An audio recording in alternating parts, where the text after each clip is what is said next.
أهلا وسهلا فيكم يا صف الثالث ثانوي على قناتي الإنجليزية مع دعد على اليوتيوب. كيف حالكم؟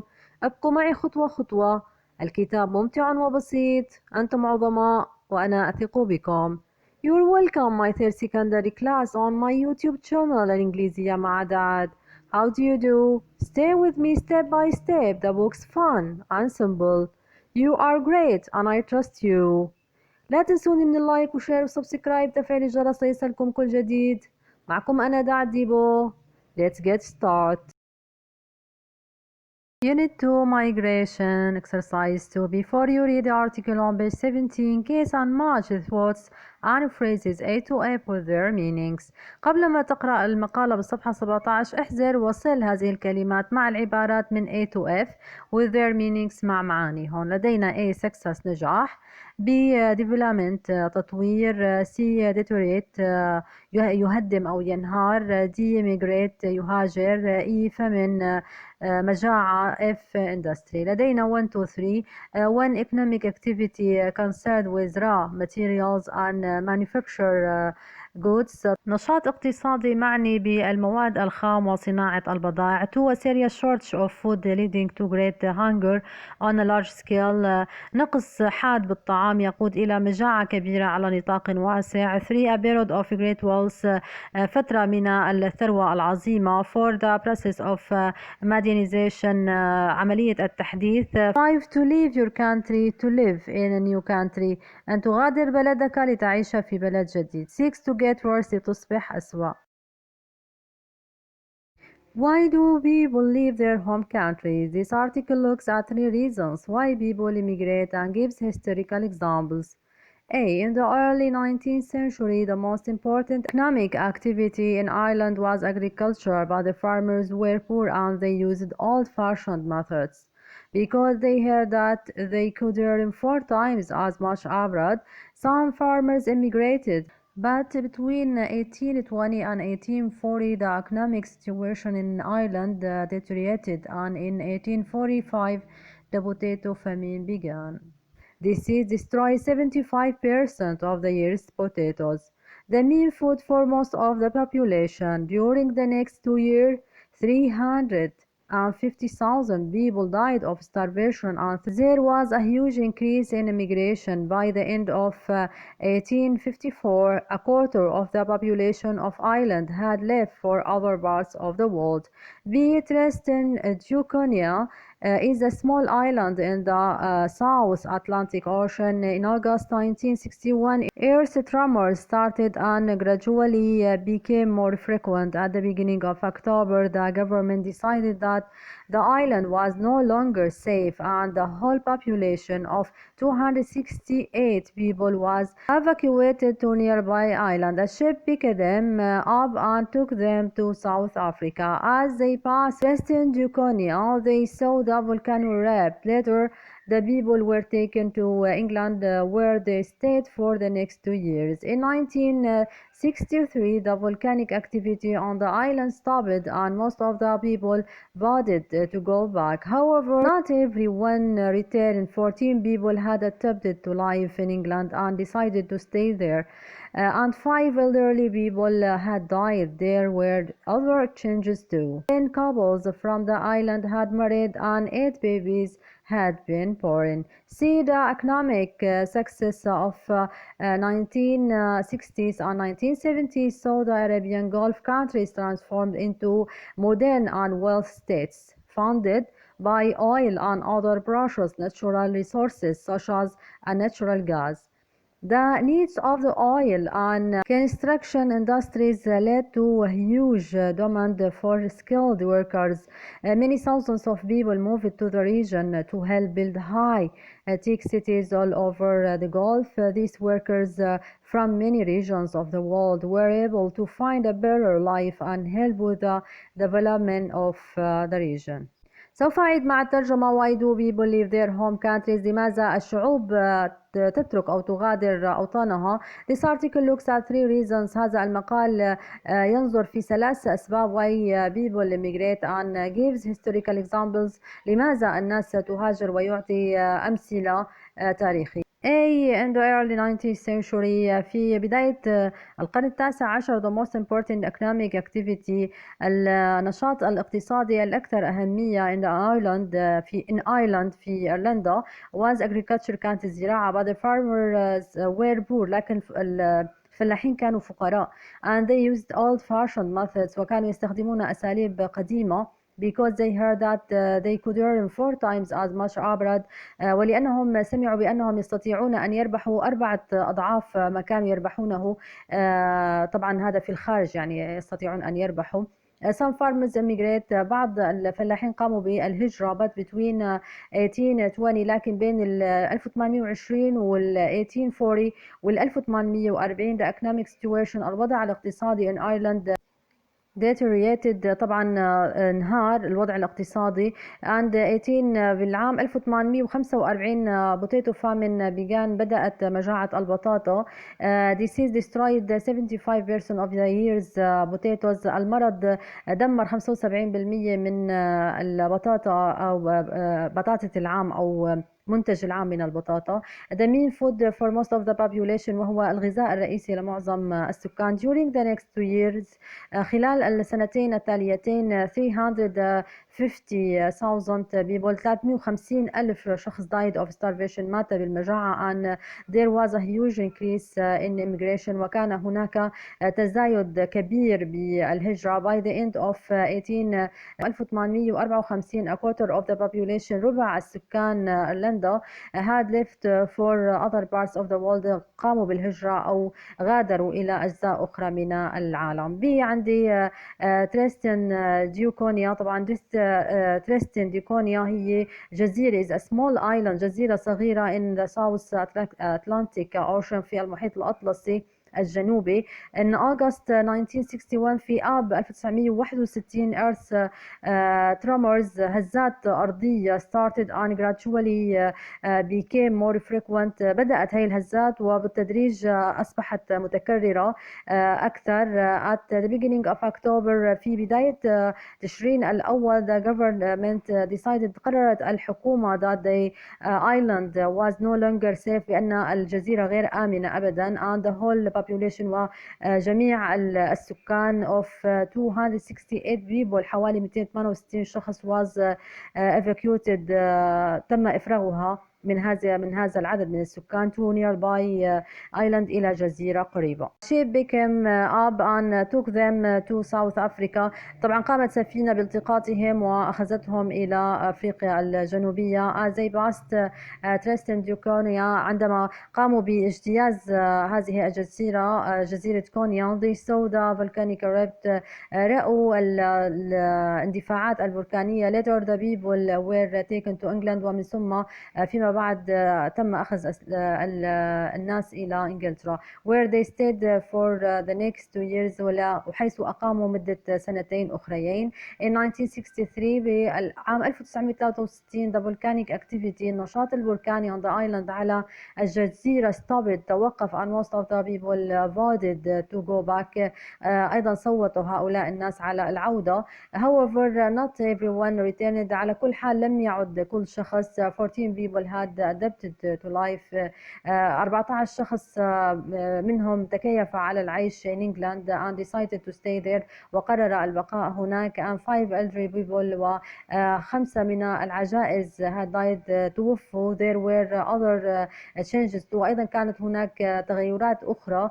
10 couples from the island 10 من الأزواج من الجزيرة had married تزوجوا and 8 babies had been born 8 من الأطفال ولدوا. see the economic success of 1960s and 1970s طبعا نجاحات الاقتصادية بالستينات والسبعينات. so the Arabian Gulf countries transformed أظهرت بأن الانتقال أو لدول الخليج العربي انتم مدن إلى الحداثة انتقالهم إلى الحداثة and wealth states ودول غنية funded by oil and other precious natural resources طبعا ممولة من قبل النفط وموارد طبيعية غنية أخرى such as natural gas كالغاز الطبيعي. the needs of the oil الاحتياجات إلى النفط and construction industries صناعة البناء led to a huge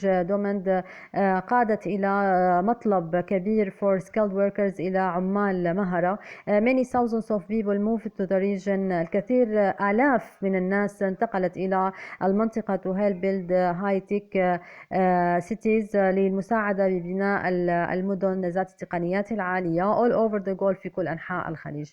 these workers from many regions of the world هؤلاء العمال من مناطق عديدة من العالم were able to find a better life تمكنوا من إيجاد حياة أفضل and help the development of the region ساعدوا بتطوير المنطقة.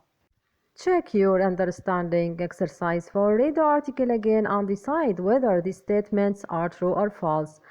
اقرأ المقالة مرة ثانية وقرر فيما إذا كانت هذه العبارات صحيحة أم خاطئة. A. In the 19th century over half a million people died as a result of the potato famine. في القرن التاسع عشر أكثر من نصف مليون شخص توفوا كنتيجة لمجاعة البطاطا. B. The people of Tristiconia were immediately taken from their island to England. شعب جزيرة تسنيديكونيا ذهبوا فورا أو أخذوا فورا أو مباشرة من جزيرتهم إلى إنجلترا. C. The people of Tristiconia went home even though there was still volcanic activity. تم إعادة شعب تريستيكونيا وإعادتهم إلى الوطن بالرغم من وجود النشاط البركاني. صح أم خطأ؟ D. The Arabian Gulf countries experienced an economic success requiring large numbers of workers.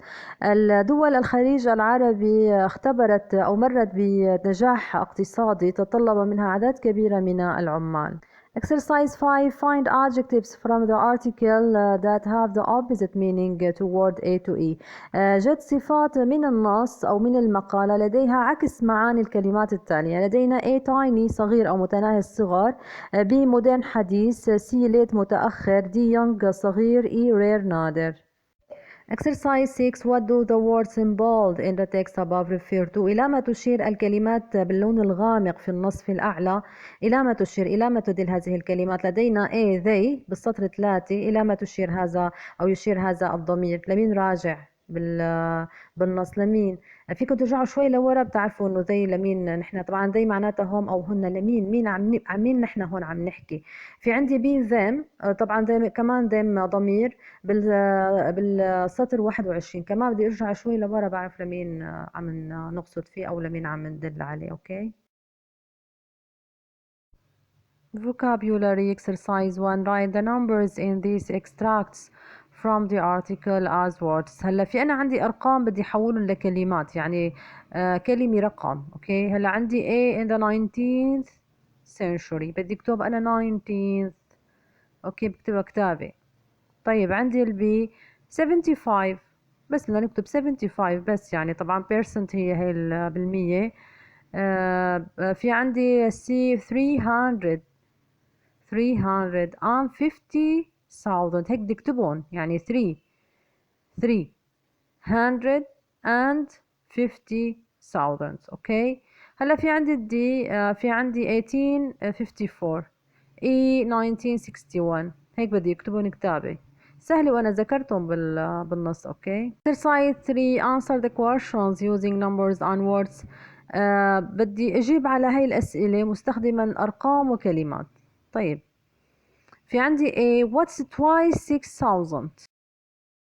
ما هو ضعف 6,000؟ B. What's a quarter of 20,000؟ ما هو ربع 20,000؟ ربعهم يعني. C. What's 50% of 2,000؟ ما هو 50% من 2000؟ يعني شو 50% من 2000؟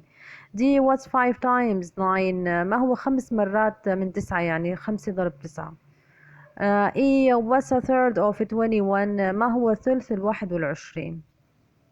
word families. في عندي word families هذا القسم يعني خاص بعائلة الكلمة، يعني عائلة الكلمة لما بتكون اسم صفة فعل ظرف، يعني كلهم يكون نحن مشتق هي مشتقة من بعض البعض. اوكي. exercise 5 عم بيحكي complete these sentences with words derived from the words in brackets. You could check your answers in a dictionary. أكمل الجمل بكلمات مشتقة من الكلمات الموجودة بين قوسين. بإمكانك أن تتأكد من إجابتك من قاموس. هلا هون أنا بدي حفظ إنه هاد فعل، هاد اسم، هاد صفة، هاد أنا بدي أحط الصفة محل ملازم تكون صفة، والاسم محل ملازم يكون اسم، الفعل بمكانه. أوكي، بدي أحفظ. عندي A my weekly فراغ are twice as much as they were last year. في عندي هون الفعل earn، مثل ما نكون شايفينه earn يعني هون عندي يا يربح أو يكسب. أما بالفراغ أنا عندي يا اسم، بدي يا اسم، يعني بدي أخذ من earn الاسم أضيفه بالفراغ. طبعا بصير ترجمتها للجملة راتبي الأسبوعي ضعف ما كان عليه العام الماضي، أو كسبي الأسبوعي ضعف ما كان عليه العام الماضي، مثل ما بدكم ترجموها. اوكي، في عندي be a huge earthquake caused the فراغ of Agadir Morocco in 1960. طبعا في عندي الفعل destroy يهدم أو يدمر، فأنا في عندي تسبب الزلزال في دمار في أغادير بالمغرب بعام 1960. اوكي، طيب في عندي C2 فراغ potato crops led to mass starvation in Ireland. في عندي أدى محصولان كارثيان من البطاطا إلى المجاعة في إيرلندا. طيب أنا في عندي بين قوسين عندي disaster وهي اسم، بدي أخذ أنا الصفة، يعني محصولان كارثيان من البطاطا. أوكي، دي عندي ذا فراغ of the world's migrants move to find better life. وعندي مجر يعني رئيسي، مجر يعني رئيسي، وهون عندي اياها صفة هل بين قوسين، لا أنا بدي أخذ منها الاسم. أوكي، يتحرك غالبية المهاجرين في العالم لإيجاد حياة أفضل. أوكي، هلا في عندي the people of Tresta Daconia left because of volcanic فراغ. في عندي act عندي يا اسم وبيجي فعل، كمان بدي منه الاسم، يعني في هو حتى مر هذا معنا بالدرس. إذا شعب أو سكان جزيرة تريستا غادروا بسبب نشاط بركاني. طيب عندي F ذا فراغ success of 1960s and 1970s was funded by oil. طبعا النجاح الاقتصادي بالستينات والسبعينات تم تمويله من قبل النفط. These workers were able to find a better life and help with the فراغ of the region. هنا عندي فعل develop. develop يعني يطور، هون عندي يا فعل. أوكي، أنا بدي هون الاسم. إذا هؤلاء العمال كانوا قادرين على إيجاد حياة أفضل وساعدوا بتطوير المنطقة. Grammar exercise 1. Choose the correct form of the verbs in the sentences below. Then find the verbs in the article on page 17 and check your answers. اختر الإجابة أو الشكل الصحيح للفعل الموجود بالجمل في الأسفل، ثم جد الأفعال بالمقالة بالصفحة 17 وتفحص إجاباتك. أنا عندي هون الماضي التام. أوكي، هلا في عندي A by the end of 1854 about a quarter of the population of Ireland left or had left for the other parts of the world. طبعا بحلول نهاية العام 1854 حوالي ربع سكان إيرلندا كانوا قد غادروا إلى أجزاء أخرى من العالم. أنا الحاضر التام طبعا دائما الحاضر التام هو عمل حدث أولا، أوكي، بعدين بده يرافقه عمل ثاني صار. أوكي، إذا الماضي التام هني حدثين، واحد بالماضي واحد بالماضي التام. اللي بيصير أول شيء هو الماضي التام، فبحط الحدث اللي بيصير أول شيء بحطه بالماضي التام. هلا انتبهوا، أنا بحلول نهاية يعني معناتها أنا شو بحلول نهاية كان ربع عدد سكان إيرلندا كانوا قد غادروا إلى أجزاء أخرى من العالم. إذا هذا هو أول حدث، بعدين بده يكون في شيء ثاني يعني. أوكي، هلا ب not everyone returned or had returned. 14 people adapted or had adapted to life in England and decided to stay there. طبعا انتبهوا إنه أنا هذا الكلام معاد من المقالة بالصفحة 17، يعني لم يعد كل واحد. 14 شخص كانوا قد تكيفوا إلى الحياة في إنجلترا، يعني انه صار في انه العالم تكيفت بعدين صارت ترجع العالم، فالحدث اللي صار اول شيء هو التكيف، وهذا انا بحطه بالماضي التام. اوكي، بعدين الماضي البسيط.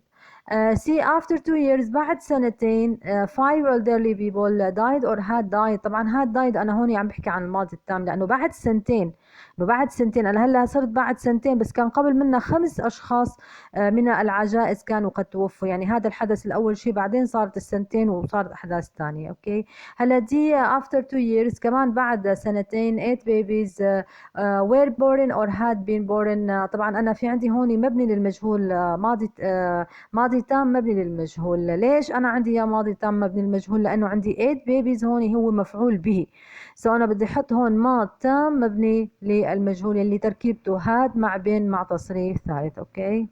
Exercise 2. Work with a partner. Discuss the difference in meaning between these pairs of sentences. اعمل بشكل ثنائي. ناقش الاختلاف بالمعنى بين هذه الثنائيات من الجمل.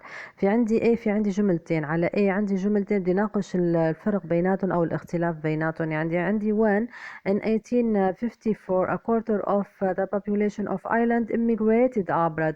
يعني عندي بالعام 1854 ربع سكان إيرلندا هاجروا إلى الخارج. يعني امتى هاجروا؟ خلال العام، خلال 1854 هن هاجروا، يعني they immigrated during 1854. طيب عندي 2 by 1854 a quarter of the population of Ireland had immigrated abroad. بحلول العام 1854 ربع سكان إيرلندا كانوا قد هاجروا إلى الخارج. يعني they immigrated before، يعني هن before 1854 كانوا مهاجرين، يعني سافروا أو هاجروا قبل عام 1854. أوكي. عندي كمان جملتين 1 و 2. عندي الوين عندي Irish people immigrated because so many were dying of starvation. يعني هون أنا عندي الإيرلنديون هاجروا بسبب أن الكثير كان يموت بسبب المجاعة. يعني الناس people were dying during people immigrated، يعني خلال الهجرة كانت العالم عم بتموت. اوكي، مع الهجرة كانت العالم عم بتموت. نحن بنعرف انه الماضي المستمر في نقطة انه بيكون مستمر بيحدث شيء تاني. اوكي، يعني بيقاطعوا عمل تاني. اوكي، هلا عندي 2 Irish people immigrated because so many had died of starvation. هاجر الإيرلنديون لأن الكثير كان قد مات، الكثير قد مات بسبب المجاعة. يعني people died before immigration، يعني قبل الهجرة. إذا هون الناس ماتت قبل الهجرة، وصار عندي عملين. إذا Irish people immigrated هاجر الإيرلنديون لأنه قد مات الكثير منهم بسبب المجاعة. أوكي، هلا في عندي سي عندي when within sailed past Tristan da Cunha the volcanic erupted. عندما أبحروا مجتازين جزيرة تريستان دي كونيا انفجر البركان. يعني at the same time، يعني بنفس الوقت. اوكي، the volcanic erupted at the same time the people or they sailed past. اوكي، هلا في عندي to when they sailed past Tristan دي كونيا the volcanic had erupted. معناتها مين اللي صار أول شيء؟ البركان صار أول شيء، بعدين الناس أبحرت. إذا the volcanic erupted before they sailed past، إذا كان قد انفجر البركان قبل ما يبحروا مجتازين الجزيرة. Exercise 3. Complete this short text with the correct form of the past simple or past perfect form of the verbs in brackets. Sometimes both forms are possible. أكمل هذا النص القصير بالشكل الصحيح للفعل، إما ماضي بسيط أو ماضي تام، مستخدمين طبعا في عندي الأفعال بين قوسين. أحيانا ممكن يكونوا الفعلين صحيحات. أوكي، هلا عندي انتبهوا، أنا رح ساعدكم شوي مع الترجمة، رح تعرفوا هون ماضي أو ماضي تام. On February 29th 1960 an earthquake. طبعا بشباط 29 من شباط عام 1960 زلزال ضرب ده مراكن سيتي اوف اغادير. طبعا ضرب بالمغرب، مدينة مغربية هي اغادير. although بالرغم من انه لهذا الارثكويك دام فقط 15 seconds 15 ثانية it فراغ one of the most destructive earthquakes of the 20th century. كان واحد من الزلازل الأكثر فاعلية وتدمير بالقرن العشرين. when the rescue team عندما وصل فريق الإنقاذ many areas of the city كثير من مناطق المدينة في عندي فراغ هون be destroyed يعني كانت قد دمرت. وانتبهوا انه انا عندي many areas of the city هون انا عندي مفعول به. طيب كانت قد دمرت completely بالكامل and thousands of families والآلاف من العائلات كانوا قد أصبحوا refugees لاجئين. After the earthquake بعد الزلزال the city المدينة evacuated كانت قد أفرغت and inhabitants والسكان انتقلوا 3 كيلومتر south يعني انتقلوا 3 كيلومتر إلى الجنوب where the city فراغ be rebuilt عندما تم إعادة بناء هذه المدينة. هون city مفعول به. later studies فيما بعد الدراسات أظهرت زاد disaster الكارثة أظهرت أن الكارثة قتلت أكثر من ثلث the population of أغادير ثلث سكان أغادير حوالي أو أكثر من 10,000 people حوالي 10,000 شخص and فراغ many more وجرحت الكثير. okay. Exercise 4. Think of an explanation for these situations. Your explanation should include the words in brackets and verb in the past perfect. فكر بالتفسيرات أو شروحات للحالات الموجودة عنا إياها. شرحك your explanation should include ينبغي أن يحتوي على الكلمات الموجودة بين قوسين and a verb وفعل in the past perfect بدي أحطه للفعل بالماضي التام. okay. في عندي A James was very nervous when he arrived at the airport. كان جيمس كتير متوتر عندما وصل إلى المطار. انتبهوا أنا في عندي never fly before بدي أضيفهم أنا فباخد بدي أعملهم جملة ماضي تام بحط لأنه عندي جيمس بالجملة الأولى مذكر وأنا عم بحكي عنه فبحطه هي حط عنه ضمير هي بعدين had بعدين never بعدين flown هي التصريف الثالث من fly وبعدين عندي before هي تتمة الجملة. إذا أنا عندي جملة ماضي تام فاعل هي بعدين had بعدين never اجت بين جزئي الفعل يلي هو had وفلون. إذا دائما مثل هدول الكلمات just و already و never بحطهم أنا بين جزئي الفعل. طبعا جزئي الفعل بالماضي التام عندي had مع تصريف ثالث. طيب عندي بروبا didn't feel very confident about taking her driving test. لم تكن واثقة أو لم تكن تشعر بالثقة روبا بخصوص أخذها أو حصولها على اختبار السياقة. في عندي fail twice عندي فشلت مرتين أو رسبت مرتين. فكيف بدي أحطهم أنا؟ عندي شي فاعل بعدين had بعدين fail التصريف الثالث من fail وتوايس تتمة الجملة. ما بدهم شي كتير سهلين أنا بس رح أقرأ قراءة والباقي عليكم. عندي سي صلاح didn't recognize his friend هاني. صلاح لم يعرف صديقه هاني ما عرفه يعني شافه وما عرفه. ليش؟ في عندي not see 10 years لم يره من 10 سنين. اوكي هلا عندي دي فراس found it difficult to get up this morning. وجد فراس من الصعب ان ينهض هذا الصباح. في عندي بين قوسين work late the night before. طبعا هو كان قد عمل الى وقت متاخر الليله ما قبل من قبل او الليله السابقه يعني. إيه when ليلى read a letter she couldn't stop smiling. عندما قرأت ليلى الرسالة لم تستطع التوقف عن الضحك. في عندي باس exams يعني هون كانت قد اجتازت الامتحانات لهيك هي كتير مبسوطة إن شاء الله عقبالكم يا رب. في عندي F سامر couldn't contact his brother خالد. لم يستطع سامر الاتصال بأخيه. وفي عندي switch phone off. أوكي switch on phone off ما فيهن شيء يعني كان هاتفه مفصول أو مسكره so ما في اتصل فيه. اوكي هيك صارت يمكن واضحة. الماضي البسيط طبعا وهو عمل حدث في الماضي وانتهى. تتألف جملة الماضي البسيط من أولا الفاعل ثم فعل بالماضي ثم تتمة الجملة. I visited my grandparents. لتحويل فعل من حاضر إلى ماض نضيف له ed. مثال play هو هنا بالمصدر أضيف له ed يصبح played. visit بالمصدر هنا يزور visited زار. بعض الأفعال لا تقبل ED نسميها أفعال شاذة. مثال is وأم لدينا تصبح was لا تقبل ED. أوكي. للنفي وتشكيل السؤال بالماضي البسيط لدينا did. في النفي نضيف لها not فتصبح didn't. أين أضعها في الجملة؟ أضعها بين الفاعل والفعل. Okay. Example: he didn't do his homework. He didn't do his homework. هو لم يعمل وظيفته. أين وضعت didn't؟ وضعتها بين الفاعل he والفعل do. طيب كيف يأتي الفعل بعد did؟ بالمصدر، يعني لا أضيف له أي شيء. في السؤال أين أضع did؟ أضعه في بداية الكلام أو في بداية السؤال. Did he do his homework؟ الجواب yes he did or no he didn't. انتبهوا هنا لدينا الفعل المساعد did في بداية الكلام. عندما يأتي الفعل المساعد بشكل عام جميع الأفعال المساعدة عندما تأتي في بداية الكلام إذن أنا لدي النمط yes or no question، يعني أجيب بنعم أو لا.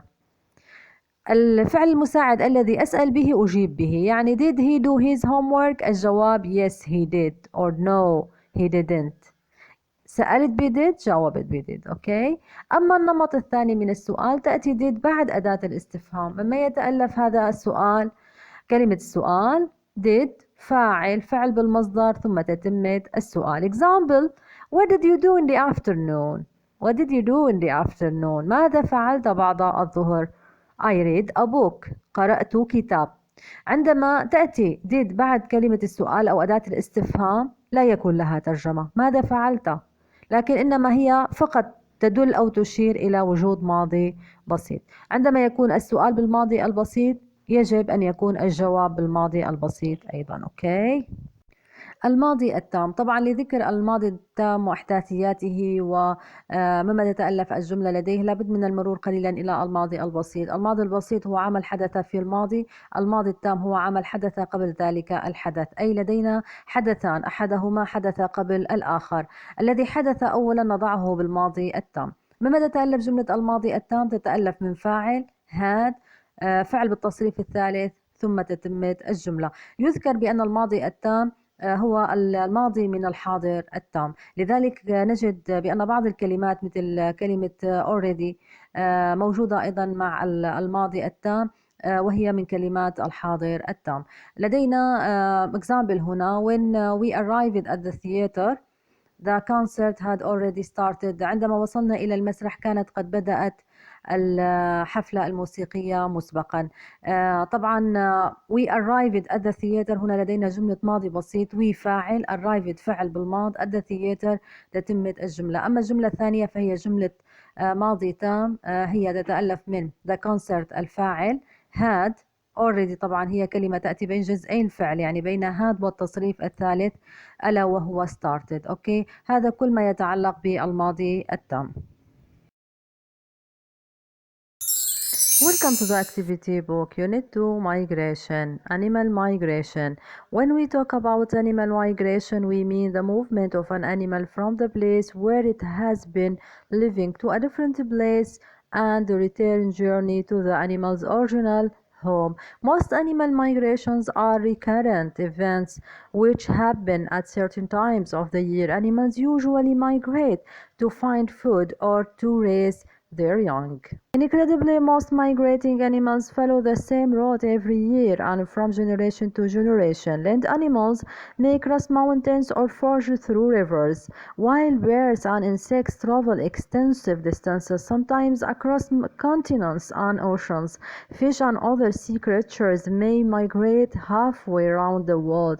For example, the gray whale can travel as much as 20,000 kilometers. Many animals migrate to northern regions during the northern summer because the long summer days mean that there is always plenty of food. In the autumn, where the weather gets colder, many animals migrate south to find food and warmer weather. The southern summer. Some animals migrate every year during the two journeys in 1 year, but others migrate only if they need to find food or for more temperate weather. سوف أعيد مع الترجمة. Animal migration هجرة الحيوانات. When we talk about animal migration we mean the movement of an animal from the place where it has been living to a different place. طبعا عندما نتحدث عن هجرة الحيوانات نحن نعني حركة الحيوانات من المكان حيث كانوا يعيشون إلى مكان مختلف and the return journey ورحلة العودة to that animal's original home ورحلة العودة إلى موطن تلك الحيوانات الأصلي. Most animal migrations are recurrent. معظم هجرات الحيوانات متكررة أو أحداث متكررة which happen at certain times of the year التي تحدث بوقت محدد من السنة. Animals usually migrate. الحيوانات عادة تهاجر to find food لتجد الطعام or to raise their young أو لتعتني بصغارها. Incredibly بشكل لا يصدق most migrating animals معظم هجرة الحيوانات follow the same أو معظم الحيوانات المهاجرة تتبع the same route نفس الطريق every year كل سنة and from generation to generation ومن جيل إلى جيل. land animals الحيوانات البرية may cross mountains يمكن أن تعبر الجبال or forge through rivers أو تقيم عبر الأنهار. while birds and insects بينما الطيور والحشرات travel extensive distances تسافر إلى مسافات طويلة. sometimes across continents أحيانا عبر القارات and oceans والمحيطات. fish and other sea creatures السمك وبعض المخلوقات البحرية may migrate يمكن أن تسافر half ونصف الطريق round the world حول العالم. for example على سبيل المثال the grey whale الحوت الرمادي كان travel يمكن أن يسافر حوالي 20,000 كيلومتر. many animals migrate to northern regions. الكثير من الحيوانات تهاجر إلى المناطق الشمالية during the northern summer خلال الصيف الشمالي because the long summer لأنه الصيف الطويل أو أيام أو نهار الصيف الطويل تعني that there is always plenty of food تعني بأن هناك وفرة من الطعام. in the autumn في الخريف when the weather gets colder عندما يصبح الجو أكثر برودة many animals migrate south to find food. الكثير من الحيوانات تسافر أو تهاجر إلى الجنوب لتجد الطعام and warmer weather وطقس أكثر دفئا. the southern summer بيسموه الصيف الجنوبي. some animals migrate every year بعض الحيوانات تهاجر كل سنة doing the two journeys تقوم بالرحلتين in one year بنفس السنة. but others migrate لكن المهاجرين الآخرين only if they need يهاجرون فقط إذا كانوا يحتاجون البحث عن الطعام or for more temperate weather أو بحاجة إلى طقس معتدل أكثر. Exercise 1 you are going to read an article about why animals migrate at certain times of the year which is the best definition of the verb to migrate. أنت سوف تقرأ مقالة لماذا الحيوانات تهاجر في أوقات محددة من السنة. أي من هذه التعاريف مناسب للفعل migrate to migrate يعني أن تهاجر. عندي 1 move somewhere to find work أن تنتقل إلى مكان ما لتجد العمل. 2 عندي sleep during the winter أن تنام خلال الشتاء. عندي 3 travel to live in a warmer place أن تسافر للعيش في مكان أكثر دفئا. Exercise 2 read the article and answer these questions. اقرأ المقالة وأجب عن هذه الأسئلة. عندي A why do animals migrate لماذا تهاجر الحيوانات. why do others not migrate لماذا لا تهاجر الحيوانات الأخرى. B why do some animals migrate northwards in summer and southward in winter لماذا بعض الحيوانات تهاجر شمالا في الصيف وجنوبا في الشتاء. C do all animals make the same number of migration every year هل كل الحيوانات لديها نفس العدد من الهجرة كل سنة. D what do you think are the advantages and disadvantages of migration ماذا تفكر أو تعتقد بالمزايا والعيوب عن الهجرة ما هي يعني برأيك. Exercise 3 read the article again. Are these statements are true or false. اقرأ المقالة مرة ثانية هل هذه العبارات صحيحة أم خاطئة. عندي A animal migration always involves returning the same season تنطوي هجرة الحيوانات دائما على إعادة الموسم نفسه. صح أم خطأ؟ طبعا إذا صح أوكي، إذا خطأ بدنا نصلح.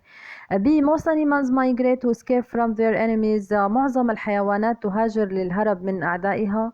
C. Many animals migrate at the same time every year. الكثير من الحيوانات تهاجر بنفس الوقت من السنة أو كل سنة. D. Animals make the same journeys as their mothers and fathers did. تقوم الحيوانات بنفس رحلات والدها أمهاتها. طيب عندي إيه many animals migrate south in the summer. الكثير من الحيوانات تهاجر إلى الجنوب في الصيف. Finding food is rarely the main reason for a migration. نادرا ما يكون العثور على الطعام هو السبب الرئيسي للهجرة. صح أما خطأ؟ طبعا بدنا نصلح. أوكي هلا exercise 4 match these words and phrases from the article with their meanings. صل الكلمات والعبارات من المقالة بمعانيهم. عندي A. temperate معتدل. عندي B. raise يربي. عندي C. creature مخلوق. D. extensive طويل. E. original أصلي. F. recurrent متكرر. G. forge يتقدم. طبعا أنا ترجمتهم مع الأنهار إنه حكيت إنه هي تقيم بالأنهار أو تتقدم في الأنهار. أنا هيك كانت ترجمتها بالنص. أوكي يعني حسب ترجمة. هلا في عندي one forest أولا بدي أوصلهم طبعا A B C مع 1 2 3. 2 advance steadily تقدم بثبات. 3 في عندي very long طويل جدا. 4 occurring often or repeatedly يحدث مرارا وتكرارا. 5 having mild temperatures الحصول على درجات حرارة معتدلة. 6 bring up children يربي الأطفال. 7 living thing هي كائنات حية وأنيمال حيوانات. أوكي Vocabulary exercise 1. Answer this in a few questions in words using the information brackets. أجب عن أسئلة المقابلة بكلمات. using the information in brackets استخدم المعلومات الموجودة بين قوسين. أوكي في عندي example how many students are there in your class. كم عدد الطلاب في صفك وعطيني رقم 25. فكيف بدي أنا جاوب على هيك سؤال؟ there are 25 students in my class. هناك 25 يعني بدي أكتب الرقم بدي أكتبه كلمات. أوكي في عندي A. when was your school opened. متى افتتحت مدرستك؟ طبعا بالعام 1975. يعني بدنا نحكي انه تم افتتاحها في 1975 بس بدنا نكتبها كتابة. اوكي وهكذا بالنسبة لبقية الأسئلة. Exercise 2. Now rewrite the underlined phrases in these sentences as numbers. الآن اكتب أو أعد كتابة العبارات الموضوع تحتها خط في هذه الجمل كأرقام. يعني اللي عندي يا كتابة الرقم كتابة بدي اكتبه أرقام. أوكي مثل مثلا example my brother was born in 2004. بالعام 2000 يعني 2000 and 4 و4 يعني 2004 بدي اكتبهم 2004. سهلين هدول ما بدهم شيء سهلين. اوكي exercise 3 choose the correct words to complete these sentences. اختر الكلمات الصحيحة لإكمال هذه الجمل. طبعا في عندي بدي اياهم انا لهدول الجمل اما فعل او اسم او صفة بحسب حاجة كل جملة. اوكي عندي A. some human activities are عندي destroying و destruction. هلا destroying فعل انتبهوا في قبل فعل كون. وفي عندي destruction اسم the natural world. اوكي بعض النشاطات الإنسانية تهدم العالم عالم الطبيعة يعني بتهدمها أو بتخربها. اوكي إذا تهدم ماني بحاجة إنه هدم أو تدمير أو كذا. انتبهوا على الاسم ما بدي إياه أنا هون. عندي B. unemployment is falling as more people find permanent or permanently work. انتبهوا على permanent دائم. permanently permanent دائم يعني صفة. أما permanently ظرف. انتبهوا على ال ly. إذا البطالة تنخفض as more people عندما يجد أناس أكثر عمل دائم. عمل دائم. هلا إذا permanent دائم أما permanently يعني بشكل دائم. شو احتجنا نحن هون؟ طيب عندي C. average earn or ranks are expected to double in the next 10 years. معدل الربح متوقع أن يتضاعف في 10 سنوات القادمة. معدل الربح. أوكي شو أنا بدي هون؟ ربح يعني اسم، مو بدي فعل. طيب عندي دي it has been a disaster or disastrous year for the tea industry. كانت سنة مأساوية على صناعة الشاي. سنة مأساوية. اوكي، شو عندي انا؟ بدي اياها سنة مأساوية. disaster يعني مأساة، اما disastrous مأساوي. شو بدي احتاج انا هون؟ حسب الحاجة. عندي ايه storms caused the destroyed or destruction of most of the crops. الاعاصير تسببت بتهدم معظم المحاصيل. اوكي، سهلة هيك. Grammar exercise 1. Complete the story of a family who left England to live in Syria. Use a past simple or past perfect form of the verbs between parentheses. Write two forms if they are possible. أكمل قصة العائلة التي غادرت إنجلترا لتعيش في سوريا. استخدم الماضي البسيط أو الماضي التام، يعني يا ماضي بسيط أو ماضي تام للفعل الموجود بين قوسين، وممكن كمان يكونوا اثنيناتهم صح، يعني ماضي بسيط وماضي تام ممكن يمشي حالهم بنفس الجملة. خلينا نشوف النص. In 1975 my family فراغ England on airplane. بالعام 1975 عائلتي غادرت، انتبهوا، غادرت إنجلترا على متن طائرة. 5 hours later بعد 5 ساعات وفراغ in Damascus وصلنا إلى دمشق سوريا.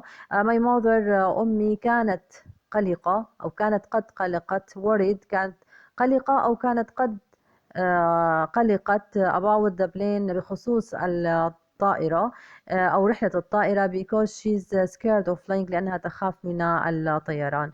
but there فراغ لكن كان هناك أو لم يكن هناك. انتبهوا على no بعد الفعل be. طبعا be مثل ما بتعرفوا هو يواز يور حسب الفاعل، فبيجي بعدها نو. هون انتبهوا انه لم يكن هناك turbulence اضطراب او صخب عند شي فراغ، وهي نامت through the trip خلال الرحلة. in Syria my family في سوريا عائلتي عاشت in a lovely apartment في شقة جميلة. which فراغ عند الفعل provide تم تزويده يعني من قبل عمل أبي الجديد. my father helped to run an engineering firm. أبي طبعا ساعد بإدارة شركة هندسة، شركة هندسية ذات فراغ بريدجز، ولدينا الفعل بيلد التي تبني أو بنت الجسور. وفراغ to an national school ذهبنا إلى مدرسة دولية. and attend لدينا الفعل attend school with children وحضرنا المدرسة مع الأولاد from all over the world من كل أنحاء العالم. at first في البداية it فراغ difficult getting used to being away from home. كان صعب إنه أن يكون الشخص بعيدا عن وطنه. but we all work لكن نحن جميعا عملنا بجد لأن نتأقلم. and the locals والسكان المحليون كانوا ودودون جدا. in 1986 في عام 1986 my family and I عائلتي وأنا عدنا إلى إنجلترا. but I فراغ my time in Syria لكن أنا أحببت وقتي في الوقت الذي أمضيته في سوريا. I فراغ طبعا لدينا الفعل learn تعلمت so much كثيرا about an interesting lecture عن ثقافة ممتعة عن فراغ so many good friends وصنعت الكثير من الأصدقاء الطيبين. Exercise 2. match a sentence from list A with another from list B. Then complete the sentences with two verbs, one in the past simple and the others in the past perfect. طبعا هو بدي أعمل وصل بين الجمل بالليستة A والليستة B، وبدي أكمل الجمل بالأفعال. واحد بالماضي البسيط والثاني بده يكون بالماضي التام. اوكي، في عندي لستة A. هلا رح اعمل لكم انا الاكزامبل بس، وبعدين واشرح لكم كيف رح تكون طريقة، وبعدين رح ترجم بس ترجمة. عندي A I went، طبعا هي went الماضي من go. ذهبت to the doctors إلى الطبيب this morning هذا الصباح. شو عندي تكملتها لهي أو نصها الثاني من الليستة B. I had felt ill during the night، شعرت بالمرض خلال الليل. هلا نهو اللي صار أول شيء إنه أنا شعرت بالمرض خلال الليل، بعدين رحت على الطبيب في صباح اليوم التالي. أوكي، إذا الذي حدث أولا أضعه بالماضي التام. so I had felt شعرت هلا عندي بأي فراغ دريم، هون الفعل يحلم، إنه أنا حلمت بزيارة الصين for many years لعدة سنوات. فبدي أخذها من الليستة. السنة الماضية أمضيت شهرين هناك. طيب شو صار أول شيء؟ أنا حلمت أول شيء ولا أمضيت شهرين؟ أول شيء حلمت بعدين أمضيت شهرين، هيك رح تكون. انتبهوا على إذا الذي حدث أولا أضعه بالماضي التام، اللي صار تاني شيء بدي أحطه بالماضي البسيط. طيب see my sister and her husband، أختي وزوجها انتقلوا into a new flat at the weekend، انتقلوا إلى شقة جديدة نهاية عطلة الأسبوع. before، طبعا هون أنا شو بدي أحكي كمان، إنه هي النص من ال A، رح أعطيكم النص من ال B. قبل ذلك كانوا يعيشون مع عائلة أو مع والدي زوجها، مع والدي زوجها. عندي دي my father، انتبهوا على قبل، هلا before و after وهدول انتبهوا دائما مع الماضي التام، بس انتبهوا انه بيصير اول شيء مش هنحطه بالماضي التام. عندي دي my father فراغ last year. عندي هذا الفعل انه ابي تقاعد السنة الماضية. هو كان قد عمل لنفس الشركة كل حياته أو طوال حياته. عندي I wasn't surprised، أنا لم أتفاجأ بأنه نام at the wheel of his car، أنه نام على مقود سيارته. هو كان قد ساق تقريبا 1000 كيلومتر without a break، قبل ما يأخذ استراحة. if he فراغ look for، هو كان يبحث for only 2 weeks، لمدة أسبوعين. ثم البارحة استطاع أن يحصل على أو عرض عليه عمل. أوكي. طبعا الليست بي، عندي ليست بي، عندي one before that they فراغ لدينا الفعل live with her husband's parents، كانوا يعيشون قبل ذلك مع والدي زوجها. two he فراغ drive nearly 1000 kilometers without a break، هو كان قد ساق تقريبا 1000 كيلومتر قبل ما يأخذ استراحة. three he فراغ work، لدينا الفعل work، هون أنا بشتغل على هدول الأفعال بين قوسين. أوكي، أنا ما اشتغلت عليهم بس عم ترجم. إذا هو كان قد عمل for the same company all his life، كان قد عمل لنفس الشركة طوال حياته. for then yesterday، ثم البارحة he فراغ offered 2 jobs، حصل على عملين أو عرض عليه عملين، يعني هيك. في عندي 5 I فراغ ill during the night، ولدينا الفعل feel، انه شعرت بالمرض خلال الليل. في عندي اخر وحده number 6 last year، السنه الماضيه انا امضيت 2 months there، شهرين هناك. اوكي.